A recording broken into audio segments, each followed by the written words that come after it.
உலக மக்கள் அனைவருக்கும் வணக்கம். மக்களே, இன்னைக்கு தேதி 19 வெள்ளிக்கிழமை, ஜனவரி மாதம். அலெக்சா ஃப்ளட், அலெக்சா போரில் முக்கிய நிகழ்வுகள் என்ன நடந்திருக்குன்னு பார்க்கலாம். மெயினாக பார்த்தீங்கன்னா, காசாவில் தொடர்ந்து தாக்குதல் நடந்துட்டு தான் இருக்குது. தினமும் வந்து பிணை கைதிகளை பிடிச்சிட்டு போயிட்டு தான் இருக்காங்க. அதில் பாதி பேர் கொண்டு போகிறாங்க, பாதி பேர் வந்து பிணமாக அனுப்பிடுறாங்க. எங்கே கொண்டு போய் என்ன பண்ணுறானே தெரில. வெறும் இளைஞரில் கொண்டு போய் காலி பண்ணிகிட்டு இருக்கான். அந்த காசா பார்டரில், ரஃபா எல்லை பார்டரில் வெறும் குழந்தைங்களா பிடிச்சி கொண்டுகிட்டே இருக்கானுங்க. ஹிஸ்புல்லா, ஹமாஸ் எல்லாமே வந்து தொடர்ந்து வானொலி தாக்குதல் மூலயமா வந்துட்டு மோட்டார் கிரேடு குண்டுகளை பயன்படுத்தி இஸ்ரேல் பக்கம் ஏவிட்டு இருக்காங்க. அதில் இஸ்ரேலில் வந்து எப்போவுமே வந்து சைரன் சத்தம் கேட்டுட்டு தான் இருக்குது. அதுக்குன்னு சொல்லிட்டு 5 மக்கள் வாழ்ந்துட்டு இருக்காங்க. அவங்களுக்கு ஒன்றும் பயமே இல்லை. சைரன் கேட்டாக்கா எலி போல ஓடி போய், பூனை போல் ஓடி போய் அந்த சேஃப்டி ரூம்குள்ளார போய் ஒளிஞ்சிக்கிறாங்க, பங்கரில் போய் ஒளிஞ்சிக்கிறாங்க. அவங்களுக்கு எந்த உயிர் சேதமும் ஏற்படுறதில்லை. ஆனால் பார்த்தீங்கன்னா, காசாவில், பாலஸ்தீனத்தில் அவ்வளோ மக்கள் வந்து உயிரிழப்புகள் ஏற்படுது. அதை தாண்டி பார்த்தீங்கன்னா, ஹமாஸு, அல்கசாம், அல்குதுஸ், அவங்க அந்த படை வீரர்கள் வந்து பார்த்தீங்கன்னா ஆர்பிஜி பயன்படுத்தி நிறைய டேங்கில் வந்து காலி பண்ணிட்டு இருக்காங்க. அப்புறம் நேற்று கூட கேட்டிங்கன்னா, ஒரு ரூமில் வந்துட்டு ரிமோட் கண்ட்ரோல் பாம் அங்கே உள்ளே வர விட்டு அந்த ரூம்குள்ளார வந்து இஸ்ரேல் ராணுவ வீரர்கள் உள்ளே போன பிறகு ரிமோட் ஆப்ரேட் பண்ணி அது மூலிமா வந்துட்டு ஒரு 30 பேர்கிட்ட வந்து 30 பேர்கிட்ட வந்து கொண்டதாக சொல்கிறாங்க.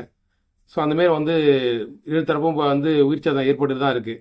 அதனால் நம்ம வந்து அவங்கள வந்து பார்க்கும்போது நம்ம எவ்வளோ உயிர்களை நம்ம இழந்திருக்கான்னு பாருங்கள். அவன் கேட்டால் வந்துட்டு எங்களுக்கு 1500 பேர், 1200 பேர் இறந்துட்டாங்க அப்படின்னு அந்த பழைய லிஸ்ட்டை சொல்லுவான், மக்களை தாக்கப்பட்டாங்கன்னு. அதில் கொன்னதே வந்து அவன் மக்களை கொன்னதே அவனே தான். அவன் ஹெலிகாப்டரை வச்சே, அவன் ஆட்களை வச்சே வந்துட்டு, அவன் டேங்கை வச்சே வந்துட்டு இஸ்ரேல் மக்களே அவன் கொன்னான். முதல் தாக்குதல் அக்டோபர் 7ன்னு சொல்கிறோம் இல்லையா, அதான் அது முதல் தாக்குதல் இல்லை. இப்போ தான் கொடுமை நடந்தது.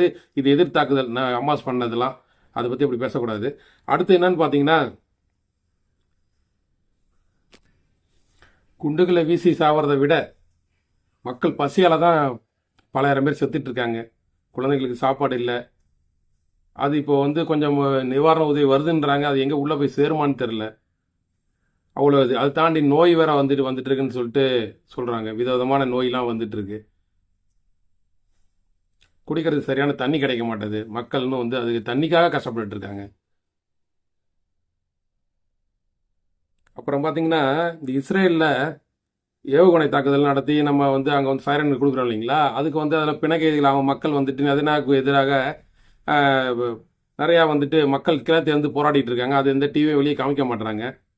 அதில் பார்த்தீங்கன்னா 3ல் 2 பங்கு மக்கள் வந்து போர் வேணுன்றாங்க. அவன் போர் செய்யுங்க அப்படின்றான். அந்த 1 பங்கு மக்கள் தான் என்ன சொல்கிறாங்க, பிணக்கைதில் வெடி வைங்க, போர்லாம் தேவையில்லை, சமாதானம் பேசுகிற ஒரு குரூப்பு.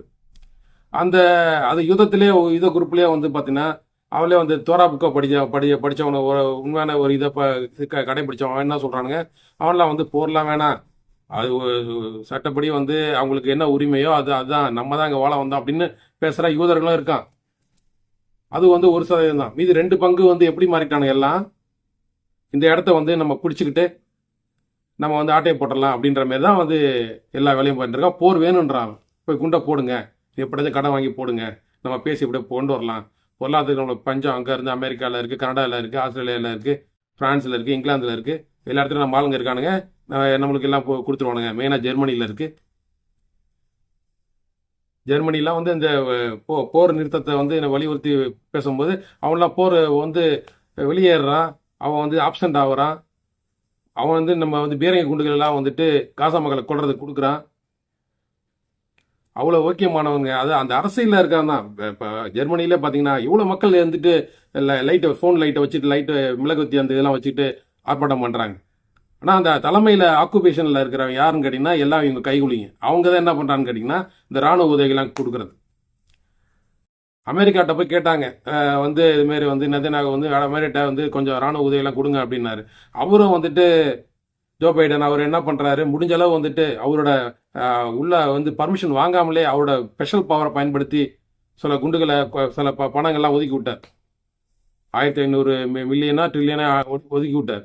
அப்படி இருந்தும் வந்து பார்த்தீங்கன்னா அது பத்தாம இன்னும் வந்து அதிக குண்டுகள் வேணும் மக்களை வந்து கொல்லணுன்றதுக்காக அவன் வந்துட்டு அவ அமெரிக்காவில் கேட்டால் இப்போ வந்து கிடைக்க மாட்டேதுன்னொடனே அமெரிக்கா ரெக்கமெண்டட், அதாவது அவங்க ஆட்கள் எங்கெங்கெல்லாம் இருக்கு மற்ற நாடுகளில் இருக்கோ அந்த நாடுகளில் வந்துட்டு கொஞ்சம் அழுத்தத்தை கொடுத்து குண்டுகள்லாம் கொடுங்க அப்படின்ற மாதிரி ரிலீஸ் பண்ணுங்க அப்படின்னு சொல்றாங்க. ஸோ அப்போ பீரங்கிகளுக்கு தேவையான குண்டுகள், ஏவுகணைகள் எல்லாமே வந்துட்டு ட்ரோன்ஸ் இது எல்லாமே வந்துட்டு அந்த ஜெர்மனி, இங்கிலாந்து, கனடா இந்த போன்ற நாடுகள்லேருந்து வர வைக்கிறான்.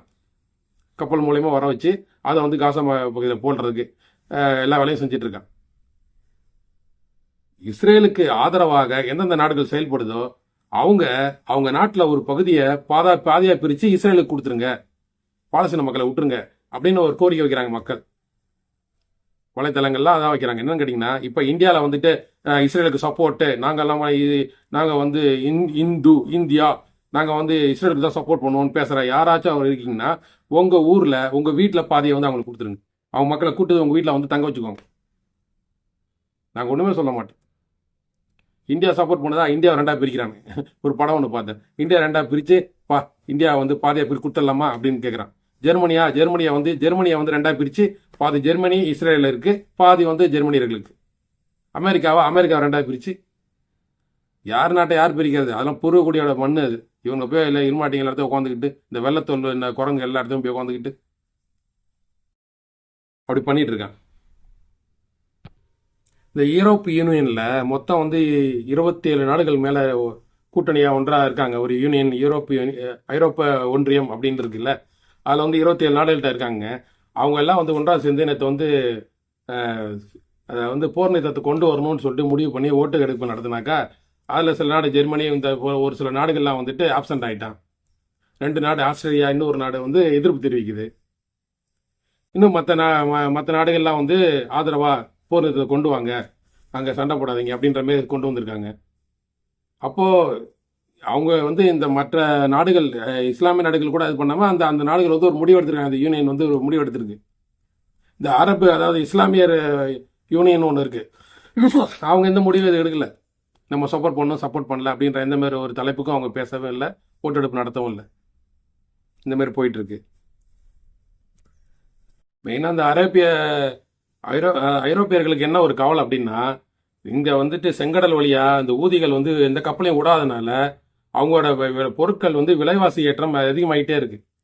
ஏற்றுமதி இறக்குமதி, பொருளாதார மந்தநிலை இதெல்லாம் ஏற்பட்டு இருக்கு. அதனால் என்ன பண்ணுறானுங்க, எப்படியாச்சும் வந்துட்டு போர் நிறுத்தத்தை கொண்டு வாங்க, அப்போ அந்த வழியாக வந்து கப்பலை வந்துட்டு வர்றதுக்கு அலோவ் பண்ணுங்க, அந்த நோக்கத்துக்காக ஓட்டு போடுறாங்க போல அவங்களாம். மெயினாக வந்து இப்போ இஸ்ரேலுக்கு தான் இது இழப்புன்னு கிடையாது. இஸ்ரேலுக்கு சொந்தமான எல்லா கப்பலையும் அடிப்போம்னு சொல்லிட்டு இருந்த ஊதிகள் இப்போ வந்து அமெரிக்காவோ இங்கிலாந்தோ இஸ்ரேலுக்கு சப்போர்ட் பண்ணுற எந்த நாடுகளோட கப்பலாக இருந்தாலும் அதையும் அடிப்போம், அவங்களோட வணிக கப்பலையும் அடிப்போம், அவங்க இராணுவ கப்பலையும் அடிப்போம், ஆர்மி கப்பல் அதாவது நேவி ஷிப்ஸாக இருந்தாலும் அடிப்போம். அதேமாதிரி வந்துட்டு வெசல்ஸுடைய சரக்கு கப்பலை எதாக இருந்தாலும் அடிப்போம்னு சொல்லி ஒரு அறிவிப்பு விட்டதுனால இப்போ இந்த வழியாக வர எந்த கப்பலையும் எல்லாத்தையும் அடிச்சிட்டு இருக்காங்க. அதன் மூலிமா வந்து இஸ்ரேலுக்கு மட்டும் இழப்பு இல்லை, மற்ற ஐரோப்பா கண்டத்தில் இருக்க அந்த நாடுகளுக்கு இழப்புனால அவன் கதறான். எப்படியாச்சும் போர் நிறுத்தத்தை கொண்டு வந்துடணுன்ற முடிவில் இருக்கான். போர் நிறுத்தம் ஏற்படும்னு நினைக்கிறேன் நம்ம விரைவில். ஏன்னு கேட்டிங்கன்னா அந்த இழப்பு வந்து அப்படி போயிட்டு இருக்கு. அமெரிக்காவுக்கும் வந்து பயங்கர இழப்பு. நேற்று பார்த்தீங்கன்னு கேட்டிங்கன்னா அமெரிக்கா நாட்டை சேர்ந்த ஓனர் அவரோட சரக்கு கப்பல் 2-3 தாக்கிட்டாங்க ஊதிகள். சேதம் தான், சிறிய சேதம் தான், ஒன்றும் இல்லை, எஸ்கேப் ஆயிடுச்சு. அதுமாரி வந்து பார்த்தீங்கன்னா அந்த மாரி ஒரு ஏவுகணையை வச்சு கப்பலை தாக்கி அழிக்கக்கூடிய ஏவுகணைகளை வச்சு அழிச்சிட்டு இருக்காங்க. அவங்க அந்த பகுதியில் போகிற எல்லா கப்பலையும் அடிக்கிறாங்க.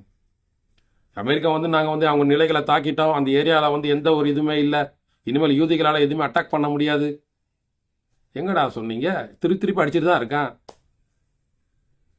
முடியாது தம்பி, ஒன்று முடியாது. ஊதிகள் வர கப்பல் எல்லாத்தையும் அடிச்சிட்டு இருக்காங்க. அப்படிதான் வந்து அமெரிக்க கப்பலில் வந்து அடிச்சதில்ல, அந்த கப்பல் சேதமடைஞ்சு ரொம்ப பாதிப்படைஞ்சிருச்சு. அந்த சமயத்தில் அங்கே போன இந்தியா வர இராணுவ கப்பல் வந்து அவன் என்ன பண்ணிருக்கான், அங்கேருந்து அந்த கப்பலில் பண்ணிட்டு பணியாளர்களை வந்துட்டு ரெஸ்கியூ பண்ணியிருக்கான், பாதுகாத்து வண்டியில் வந்து ஏற்றிட்டு வந்திருக்கான். அப்புறம் தண்ணியை வச்சு கடல் தண்ணியை வச்சு பீச்சு அடித்து இந்த கப்பலை அணைச்சி அப்புறம் ரெஸ்கியூ பண்ணி அந்த எடுத்துகிட்டு போயிருக்கானு. அது ஒரு கெமிக்கல் கப்பல், மெயினாக அது கெமிக்கலை கேரி பண்ணி போன ஒரு கப்பல். அது வெடிச்சதுன்னா இன்னும் அதிகமான உயிர்ச்சாதை ஏற்பட வாய்ப்பு இருக்குனால அவன் அந்த கப்பலை வந்துட்டு அதில் இருந்த பயணிகள், அதில் இருக்க ஒர்க் பண்ண ஒர்க்கர்ஸ் எல்லாத்தையும் வந்து ரெஸ்கியூ பண்ணி யார் இந்தியா கப்பல் போய் ரெஸ்கியூ பண்ணி வச்சு இந்த மாதிரி வேலைலாம் பண்ணுறாங்க இந்தியா. என்ன ஒரு மனித நேயம்ல. இப்போ மனிதர்களை வந்து இவ்வளோ காப்பாற்றிருக்கான். அவனுக்கு அங்கே வேலை என்ன கொடுக்கப்பட்டிருக்கு பாருங்க.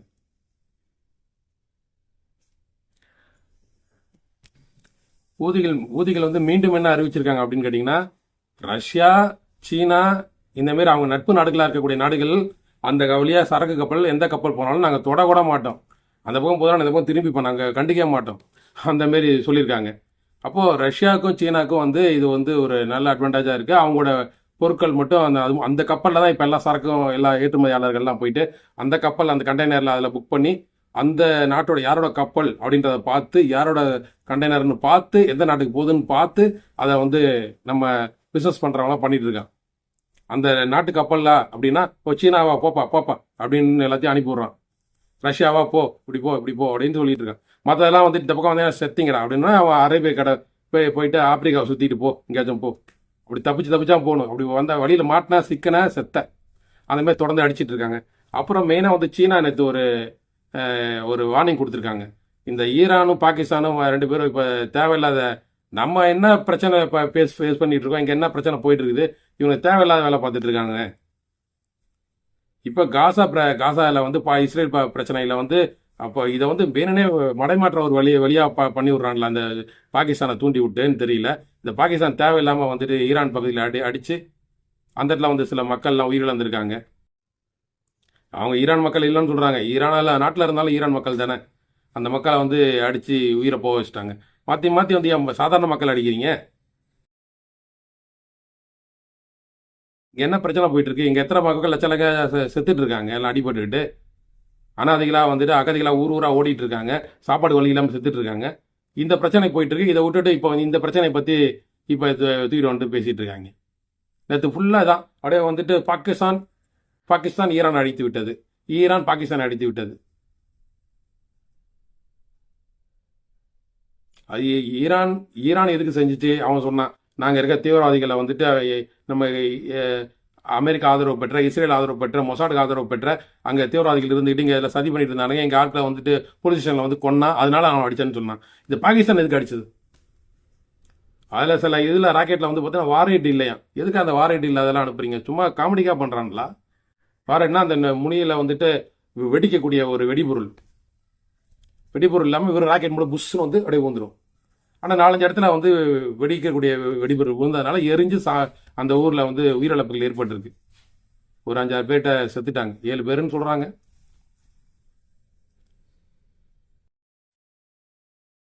சீனா என்ன சொல்லிருக்கு, இனிமேல் வந்து அந்த எல்லையில் போயிட்டு சண்டை போட்டுக்காதீங்க, இப்போ அந்த பிரச்சனை வந்து திசை திருப்பி விடுற மாதிரி இருக்குது, நீங்கள் இனிமேல் இப்போ சண்டை போட்டுக்காதீங்கன்னு சொல்லி சீனா தான் இப்போ மத்தியஸ்தம் பண்ணி கொஞ்சம் அமைதியாக இருக்கடா அப்படின்னு சொல்லி இந்த பாகிஸ்தானையும் ஈரானையும் அமைதிப்படுத்தியிருக்கு. இல்லைன்னா இன்னும் குதிப்பான்னு பாருங்களேன். ஆர்மி அவன் கண்ட்ரோலில் இருக்குது. மீதி திருப்பி அவன் செஞ்சான்னு கேட்டால் அப்புறம் பாகிஸ்தான் வந்து ஈரானை பகைச்சிக்கிற மாதிரி ஆயிரும். அப்புறம் அந்த ரஷ்யாவில் ஈராக்கில் இருக்கிற இந்த ரெசிஸ்டன்ஸ் குரூப்னு சொல்லுவாங்க, ஈராக் ஆதரவு பெற்ற எதிர்ப்பு படையின்னு ஒன்று இருக்குது. அவங்க என்ன பண்ணுறாங்கன்னா இந்த ரெசிஸ்டன்ஸ் குரூப் அவங்க ஏற்கனவே வந்து நம்ம தாக்குதலாம் பண்ணிட்டு இருக்காங்க இல்லையா, MQ-9 அப்படின்ற ஆளில்லா விமானத்தை கத்தார்லேருந்து இந்த அமெரிக்கா வந்து அனுப்பிவிட்ருக்கான் மக்களை அங்கே அடிக்கிறதுக்கு, ஆளில்லா விமானத்தை. அதை சுட்டு வீழ்த்திருக்கானுங்க. வீழ்த்திருக்காங்க. அதெல்லாம் வந்து ரொம்ப காஸ்ட்லியான ஒரு புகைப்படம் தேவைப்பட்டால் இணைச்சு விட்றேன் பாருங்கள். அப்புறம் செய்திங்க, இஸ்ரேலோட சிறையில் கிட்டத்தட்ட 20 வருஷத்துக்கு மேலே இருந்த 2 பிணை கைதிகளை இஸ்ரேல் இருந்து ரிலீஸ் பண்ணியிருக்காங்க. அவங்கள வர வைக்கிறதுக்காக பயங்கர வந்து கொண்டாட்டம் இதுவும் போயிட்டுருக்கு. அப்புறம் அந்த வடக்கு பகுதியில் வந்து பார்த்தீங்கன்னா இஸ்ரேல் ராணுவம் வெளியேறிச்சுல, அந்த இடத்துல வந்து இப்போ அமாஸ்லாம் ஃப்ரீயாக வந்து நடமாடுறாங்க. அவங்க ஏரியாவில் வந்து எப்படின்னு மறுகட்டமைப்பில் என்ன பண்ணுறதுன்ற திட்டமிடலாம் நல்லா பண்ணிகிட்டு இருக்காங்க. அது வழியாக அங்கே யாரும் இல்லைன்னு பாருங்களேன். இப்போ அந்த இடத்துல தான் இருக்காங்க. ஆனால் அது வழியாக இப்போ ட்ரோன்ஸை வந்து அனுப்பி உளவு பார்த்துட்டு திரியிறானுங்க இந்த இஸ்ரேல் ராணுவம். இதுமாரி உயிரிழப்புகள் வந்து பார்த்தீங்கன்னு கேட்டிங்கன்னா 24,000 தாண்டி போயிட்டுருக்கு, 25,000 போயிடுச்சு. பாதி பேர் பிடிச்சிட்டு போனாங்க, என்ன ஆச்சுன்னே தெரியல. இன்னும் வந்து இஸ்ரேலோட பிணை கைதிகளாக வந்துட்டு சிறையில் இருக்கவங்க மட்டுமே வந்துட்டு கிட்ட 8,000க்கு மேலே 10,000 பேர்கிட்ட வந்து பிடிச்சிட்டு போய் வச்சுருக்கான். 10,000 பேர்கிட்ட வந்து சிறையில் இருக்காங்க. வெறும் அப்பாவி பொதுமக்கள் வெறும் வந்து குழந்தைகள் உட்பட பெண்கள் உட்பட எல்லாத்தையும் கொண்டு போய் சிறையில் வச்சுருக்கான்னு பாருங்களேன். அதான் அவன் சாதிச்சிருக்கான். இன்னைக்கு கூட பார்த்தீங்கன்னா அப்படியே வந்து கையை கட்டி காயை கட்டி காலில் ஏகப்பட்ட கைது, கண்ணை கட்டி கையை கட்டி அப்படியே வந்து வண்டியில் ஏற்றுறான். அமாஸ் அமாஸ்ன்னு சொல்லிட்டு யாரு சின்ன சின்ன பசங்கள இருந்து இளைஞர்கள் எல்லாத்தையும் பிடிச்சி ஏற்றிட்டு போய் கொல்றது, இந்த வேலை செய்கிறான். இப்போ வீட்டில் எவ்வளோ போச்சு இப்போ? ஏற்கனவே வந்து 30,000 ஒரு 40,000 போயிடுச்சுங்க இப்போ, உறுதியாக சொல்லலாம். 25,000 சிறையில் எத்தனை பேர் உயிரோடு இருக்கான்னு தெரியல. ஏற்கனவே 7,000 பேர் காணும்னு சொன்னாங்க. அது இல்லாமல் வந்துட்டு அடிப்பட்டவங்களே வந்து 60,000 போய் 60,000, இப்போ 61,000 62,000 பேர் அடிபட்டு கை இல்லாமல் கால் இல்லாமல் இவ்வளோ வந்து உயிர் சேதங்கள் ஏற்பட்டு, உடல் உறுப்பு சேதங்கள் ஏற்பட்டு, பசியினால் அங்கே செத்துக்கிட்டு மக்கள் அப்படி இருக்காங்க. எந்த ஊடகமும் இல்லை. இப்போ இணையதளங்கள் துண்டிக்கப்பட்டிருக்கு, உதவிகள் சரியாக போய் கிடைக்க மாட்டேது. இதுக்கிடையில் வந்து இவங்க சம்மந்தம் இல்லாமல் திசை திருப்பி விட்றாங்க, இங்கே போய் அடிச்சிட்டு இருக்காங்க. ஊதிகள் வந்து அவங்க சைடாக வந்து அவங்க தாக்குதலை வந்து பண்ணிட்டு இருக்காங்க. ஹிஸ்புல்லா அவங்க தாக்குதல் வந்து இன்னும் மெயினாக பார்த்தீங்கன்னா ஹிஸ்புல்லா வந்து இப்போ படைகளை வந்து கேதர் பண்ணி இன்னும் அட்டாக் பண்ணுறதுக்கான எல்லையில் வந்து ரெடி பண்ணிட்டு இருக்காங்க. இவங்க போய் டார்கெட் பண்ணி அடித்தாலும் வந்து அவங்கள திருப்பி அடிச்சுட்டு தான் இருக்காங்க. பயங்கர சரம் மாதிரியான மலை மாதிரி ஒரு தாக்குதல் பண்ணிட்டு இருக்காங்க ஹிஸ்புல்லா. விரைவில் போர் முடியும்னு நம்புவோம் மக்களே. போர் நிறுத்தம் கொண்டு வர நம்புவோம் மக்களே. நன்றி மக்களே.